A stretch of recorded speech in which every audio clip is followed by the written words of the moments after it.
chosen to hang my license with the best real estate company that is out there. I chose ReeceNichols, never left. When they merged with J.D. Reece, they became ReeceNichols. I never left.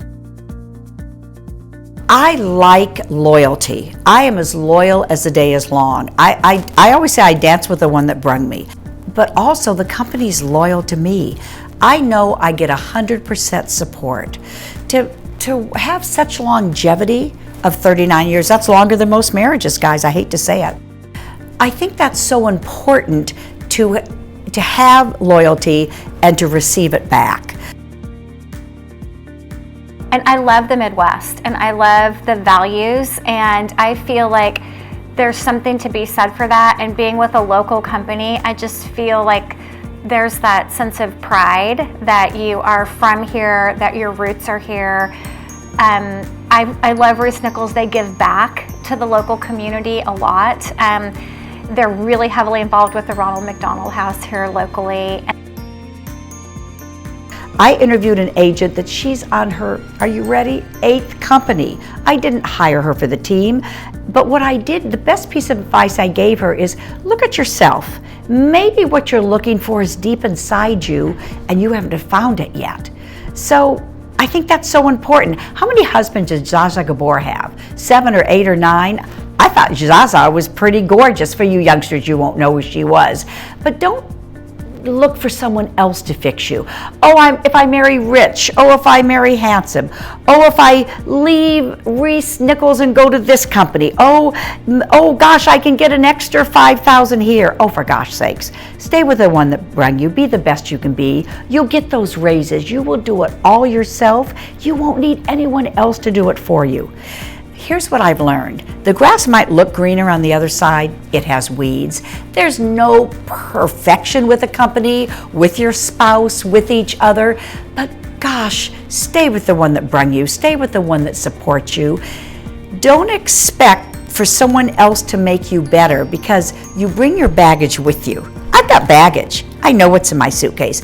I can try to unpack it and be a better Kathy Koehler, or I can drag those bags with me and look for someone to fix my problems.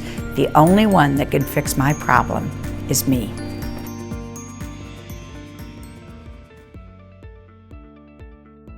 Something we have to be careful about being in this business, over-promising and under-delivering. I'm certainly not going to promise someone something I can't deliver on. Because remember what I said, we don't know what tomorrow will bring. We've had 2 highs and lows in this business. I've been in the business 39 years. Remember 2008, remember mortgage fraud, remember the stock market. We did not lay off one of our staff. We did not terminate any of our agents. We stayed through. My daughter and I went through 120 days without a paycheck, and we paid everyone. If you ask what moment I'm the proudest of, it's not $475 million. It's not laying off staff. It's not laying off agents. It's paying everyone's salary. That's the one thing I'm the most proud of anything I've ever done. Having my team and my agents and my family respect me is more important to me than cashing a check. I want them to respect me. And if I overpromise and if I underdeliver, they will not respect me. When we go back and say we have each other's back, if someone needs my help, I'm going to be there.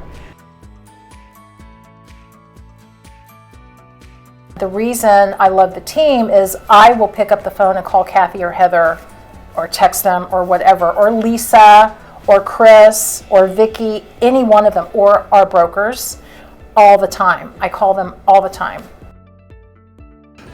Do you have leadership of like a Kathy and a Heather that combined as 50 years of experience, accessible at your fingertips, that will go and do a call with you that'll help you close a deal without any expectation from that? And I have to say, in this last year, there was never one time where I was not able to get a hold of either Kathy, Heather, Dawn, even on the weekends. It could be 8 o'clock on a Friday night. And if I needed to get a hold of someone was always very accommodating. And you know, when you are really wanting to give that service to your client and move fast and get back to them with an answer, it's just a great resource to have. And you had asked me earlier a little bit about how many other people maybe I interviewed with or talked to.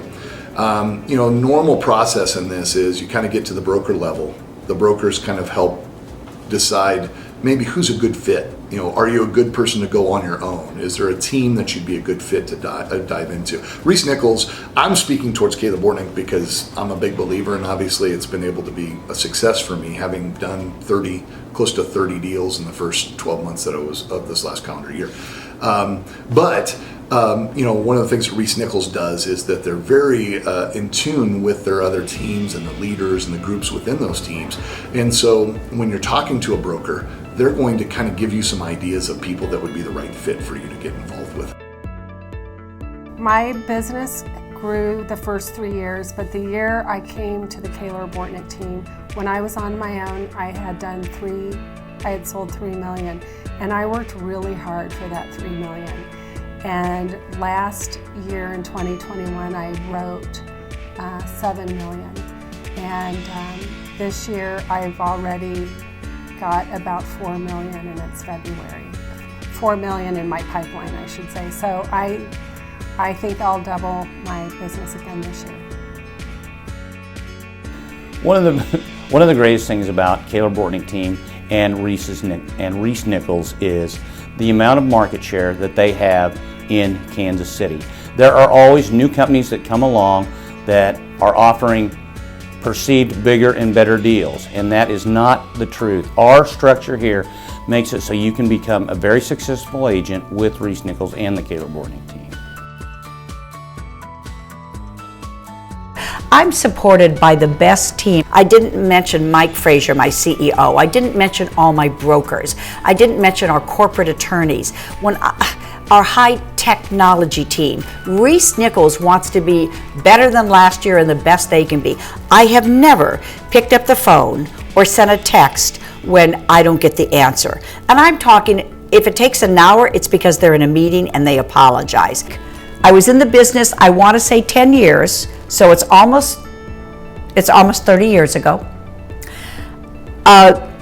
Broker and the owner of the brokerage came to me, and I respected this person very much, and wrote out a $150,000 check if I would leave. And it wasn't just the check, it was a lot more than that. Now that won't sound like much to you, but 30 years ago, that might as well have been $1 million. I didn't leave. I respected that person, but I was with a company that respected me. I was with a company that did everything wonderfully and that supported me. And I looked at that money and I thought, thank you so much, but no thank you. I could earn that myself. And by the way, that motivated me. Wow, someone thinks I'm worth that much. I'm worth that much. I think I'm gonna go and list 10 more houses this month. I think I can sell 40 more deals this year, and I did. And I think I need to grow my team. And I think I had a very small number of people. I mean, I'm trying to think 30 years ago if I had a team. I think I might have had a couple, but I thought, I'm gonna expand. Oh my gosh, this person believes in me, I believe in me, my company believes in me. If I'd cashed that check, guys, I would have made less money. And in the long run, I wouldn't have been as happy. I've watched my mom too, and I think it's gotten more important as she's gotten older. She's always been about giving back. My mom has a very interesting history. She was not raised with an ounce of privilege in her. It was exactly the opposite. So she's always taught me, you can't take anything for granted. And I know everyone's going to say they have the best, but I truly have the best. I've had the best for 39 years.